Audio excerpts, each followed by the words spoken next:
Hello and welcome to Hard Copy, where we serve you fresh yet frank conversations. We're coming to you from our studios in Abuja. I'm Maokwe Ogun Yusuf. The natural turf of my guest tonight is usually diplomacy, and for those who know him in the corporate world, perhaps some boardroom business. A retired diplomat after serving for 35 meritorious years, Ambassador Joe Keshi is no stranger to international politics, as he's always shared pretty clear insight on matters involving Nigeria and her neighbors. But tonight on Hard Copy, we seek his insight on home affairs, given his involvement in helping to put an end to international conflicts.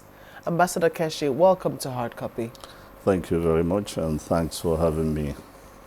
Well, diplomats are very diplomatic when it comes to saying certain things, and we're hoping that you say, well, you can use your diplomatic language, but hopefully we'll still be able to get most of what we need to get from what it is, from your interventions tonight. I'd like to get first your honest analysis of the current situation, especially with security at home. You know, it's really unfortunate that we are in this kind of situation. And frankly, when you look at our history and what has transpired in the past, nobody should be surprised that we are in this kind of more or less mess that we find ourselves, both security at the economic level, you just name it. Anywhere you turn to, we have a lot of issues. And I think that this has been coming over the years. And that's because of the failure. Again, those who've heard me speak all the time, particularly on your network, I never fail to jump into the issue that all what you're seeing today is a stark failure of knowledgeable leadership, not just leadership. Leaders without the courage, leaders without enough knowledge of the situation in which they find themselves. Because if we had addressed a number of issues in the past, perhaps we'll not be in this situation. But the reluctance, the politics of not wanting to address these issues, either because it pays some people, or they're not just interested, or they don't understand. Now they've allowed the whole thing to fester in such a way that it has engulfed the whole nation. I don't think there's any part of this country that is not experiencing one security challenge or the other. And it's most unfortunate. And to compound it all, our security institutions are weak. And they are weak because since 1999, we've been reluctant to engage the security institutions. I beg for pardon to say this. I worked with the military in Sierra Leone for about 6 years. I was in Sierra Leone when the military started coming for the first time. And every problem the military in Nigeria, every problem they are experiencing today, they experienced it in 1991 or 92. And guess what? All the junior officers of lieutenant rank who were complaining about the poor leadership of the military, those who were complaining about lack of welfare, those who were complaining about lack of weapons, those who were complaining about kitchen and the rest of them. Today, they are the major generals in the military, and the military has not changed. How do you explain that? You say it's somewhere, the problem is somewhere in our history. That was one of your first submissions. What has our history got to do with the problems that we face today? A lot. You know, since the 80s, we've been talking of deregulating the power sector, deregulating the oil sector, running it through federalism. Today, what are we talking about? We are talking of true federalism, we are talking of restructuring, we are talking of deregulation. For goodness sake, the same people that we probably started the same conversation with, they've resolved it. And here we are, still having the same debate. There's a professor who wrote about the origin of the crisis in Zamfara. One thing that struck me in that report from the beginning, he said there was simply no sign or evidence of government in the whole rural area. And why? Because we refuse to make the local governments work. There's supposed to be a local government police, there's supposed to be a state government police, there's supposed to be a federal government police in a federation like ours. But somehow some people believe, no, the center must still hold on to these things. We can't continue like this. Something must give. Listening to you, I hear a bit of exasperation. I don't know if you somehow feel a tad embarrassed as well, because you also talk about how the countries with whom we started these conversations have since resolved theirs.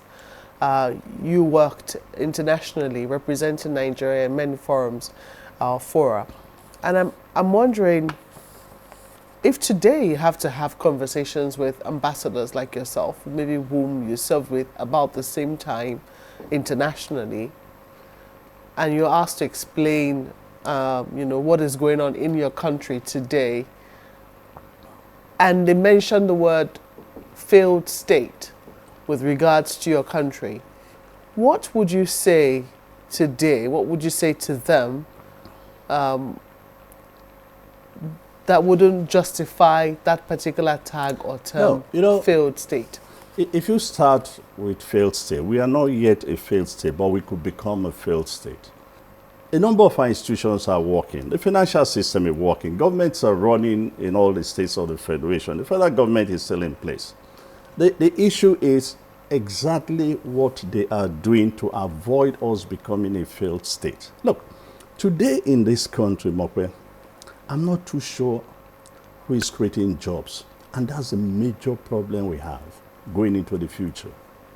The private sector that used to help has been affected by COVID. Quite a number of people were laid off and, post-COVID. Now, if they begin to recover, chances are that they'll be able to. But if you go around the states, you probably won't find anybody creating jobs. And in some states, the private sector doesn't exist, except moms and pop shops and the open markets and so on. That's not job creation. Well, in many instances, some of the security challenges that are currently facing us, from Boko Haram in the northeast, banditry and kidnapping getting very rife in the northwest, we're now being told that negotiations might be the way out. Some people have said, let's have some negotiation. It was saying political solutions are being proposed to end the Boko Haram crisis in the northeast. Would you say we're at the point, if you say that we're still far from being a failed state, we're at the point where negotiations are what we should be looking at to resolve some of the crises currently facing us? You don't go into negotiations from a position of weakness, which is what we are doing now. And I think to a large extent, when the president said, no, we are not going to negotiate, in a way, I think that he's right, but that is not to say that what we diplomats do very well is that there can be no backdoor channel. You could say something openly, but there are backdoor channels to see, how you can resolve the problems quietly. But here is the difference between this and a number of crises. We do not seem to know who the bandits are. Bandits have no cause. No moral cause of, you can't call them freedom fighters. Never mind what Gumi wants to say. You really can't describe what exactly they are fighting for. Some have tried to articulate what they think they are fighting for. No. They just got into this business and they have found out that it has become lucrative. And they've continued. And this is why, it is very dangerous to be making that point that you want to negotiate with. Look at the name itself, you want to negotiate with bandits. Look, it's different from when you say you want to negotiate with the Niger Delta militants. The Niger Delta militants had a cause. They were fighting against so many things, against Shell, against environmental degradation, against the poverty. They think that the wealth of the nation is being produced from their own end, but they are not beneficiaries. And they decided that when nobody was listening to them, they needed to do something to compel people to listen to them. Because people make this comparison. By the way, the Niger Delta militants did not rape or kill anybody. Let's bear that in mind. They just, look, they started kidnapping oil workers. And once they negotiate, they pay them or whatever they did, they let them go. Until they crippled the oil industry and compelled this nation to listen to them. These are people who raid villages, kidnap school children, rape women, and you don't think it's morally just because you want, and yet you have not actually done anything serious to find them and deal with them. You can't tell me, you can't convince me that the terrain is difficult. Which terrain? The Nigerian army fought a bunch of ragtag characters in Liberia and Sierra Leone. The question is, what experience do they learn from fighting those people? And why have they not brought that experience to play here? Wilson Churchill said many years ago, war is too serious a business to be left to the generals. The civilian government must begin to pay close attention to what goes on in the military and in the security forces. It will help a lot for us to know exactly what is going on. What frightened me most, because I've seen this elsewhere, was to see that a few kilometers from the capital, you could find bandits with rocket-propelled grenades. But that's not what bandits use. Where did they get it from? How did they get it? How did it get to them? Except those who've never seen or experienced war. That's why people are not taking this thing serious. And let me say this.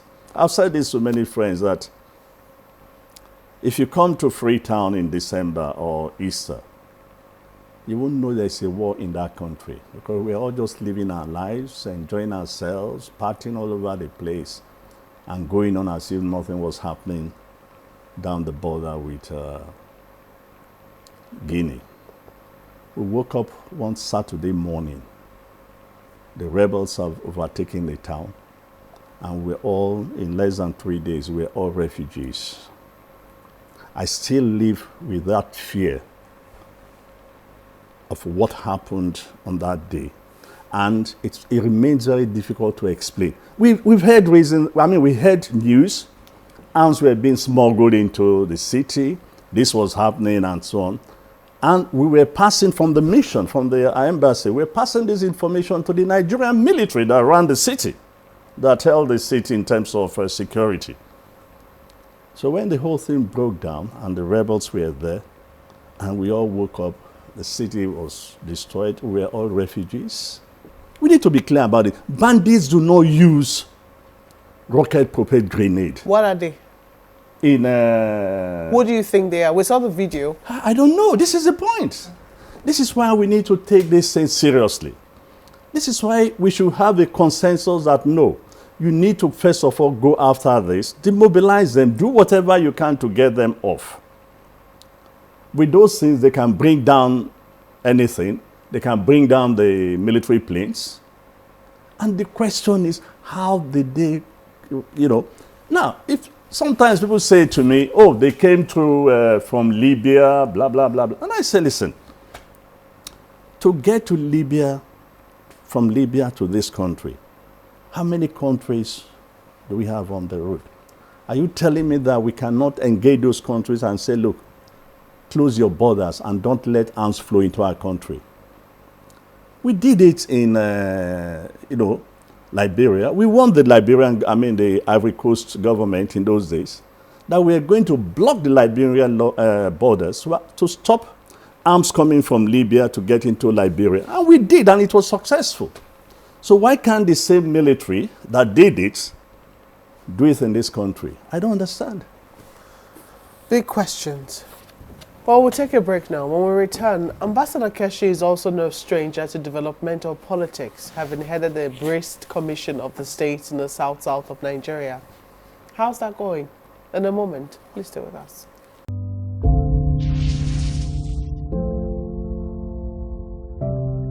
Welcome back. You're watching Hard Copy, coming to you from our studios in Abuja. We're speaking with Ambassador Joe Keshi, a retired diplomat with a track record in both the public and private sectors.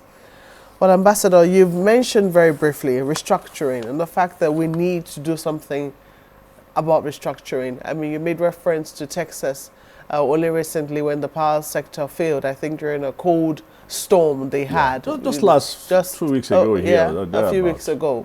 Yeah.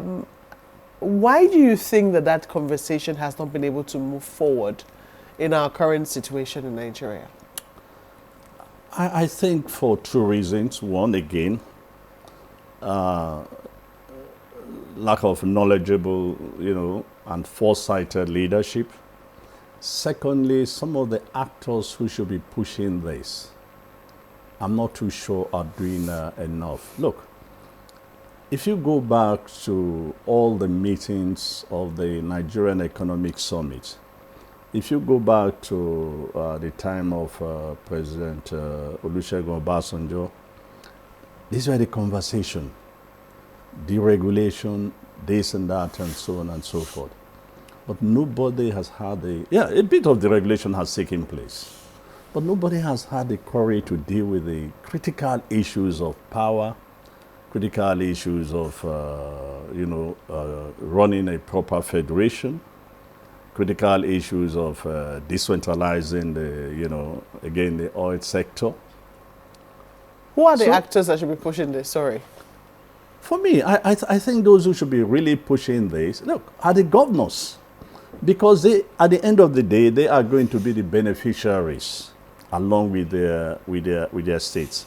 And by the way, I will name my friend who was involved in advocating this, along with the former governor of Lagos State, Bola Tinubu, who was very strong on the issue of federalism. But when they captured the federal government, they went quiet. And I think this is part of the problem. It should not just be NGOs. It should not just be, what do they call them? Nationalities who do not have the powers to do anything. If the states decide to engage the federal government and begin to fight for what, in my view, is their right as in a federal setup, I think a lot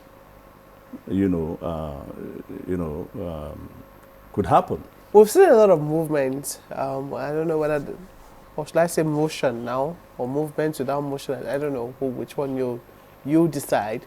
But we've seen a lot of movements in that direction. So we see more regional banding together. South states, Southeast states, Northeast states, Northwest states, North Central states. But the institutions haven't taken off in a manner that would have made, that would have caused some changes or transformation in the way things are managed.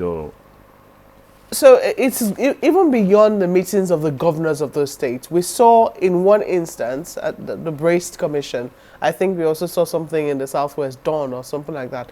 But in the South, this happened much earlier than a lot of the other states. We seem to be catching on right now.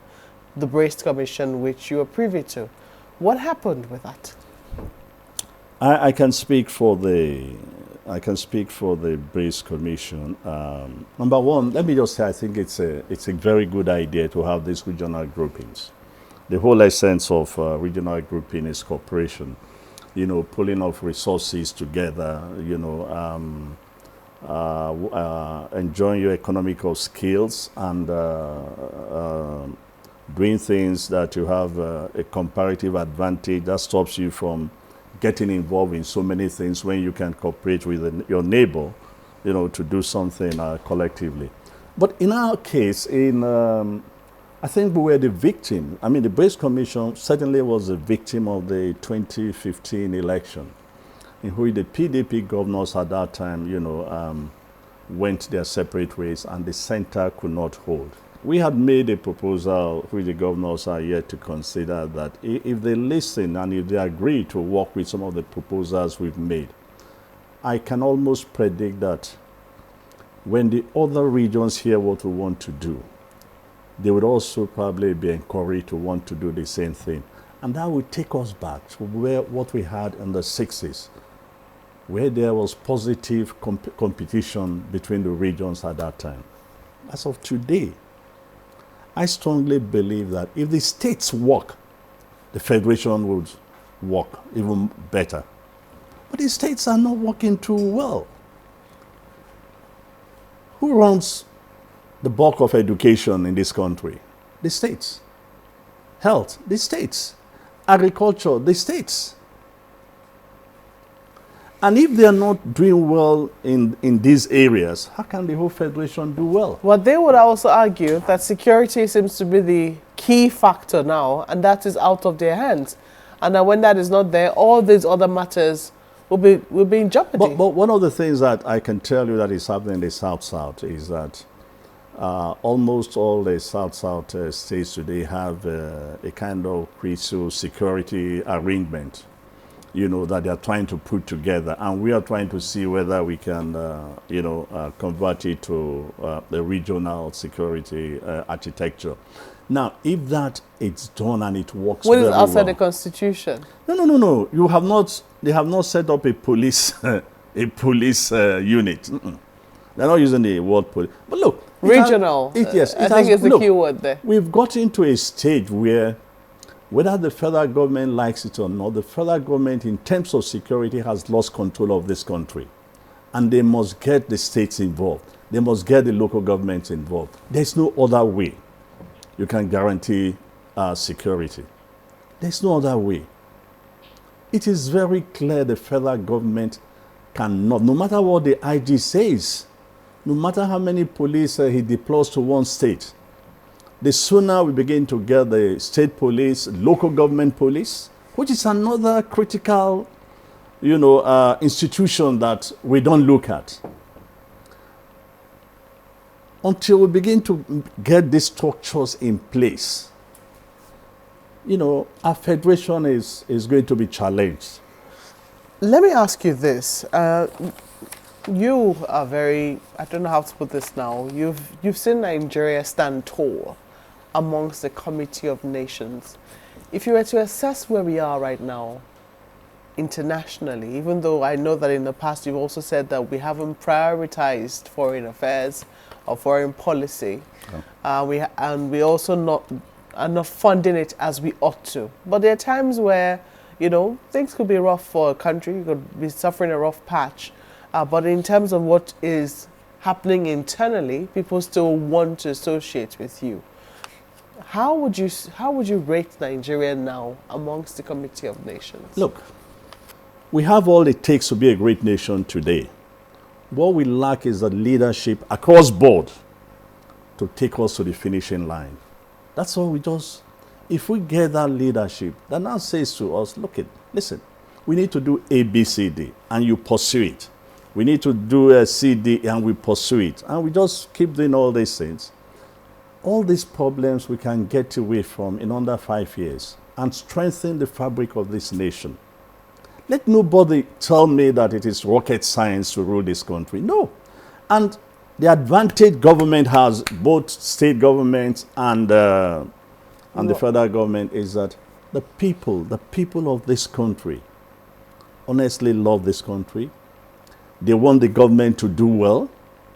And that's why they're often disappointed when government is not doing well. And that's why there's a disconnection. And that's why there's no massive, all the time, protestation and demonstration, because the people continue to hope and hope and hope that their governments will do well. And the day that hope disappears, we'll see what will happen in this country. Well, may our hope never fade. Amen. I say to that. We have to thank you for coming on Hard Copy. Thank you for having me. And sharing your thoughts as candidly as you have. Thank you. Well, that's the program tonight. Questions, mails, and comments are welcome to the handle showing on your screen. Thank you for watching. I'm Maokwe Ogun Yusuf. Good night.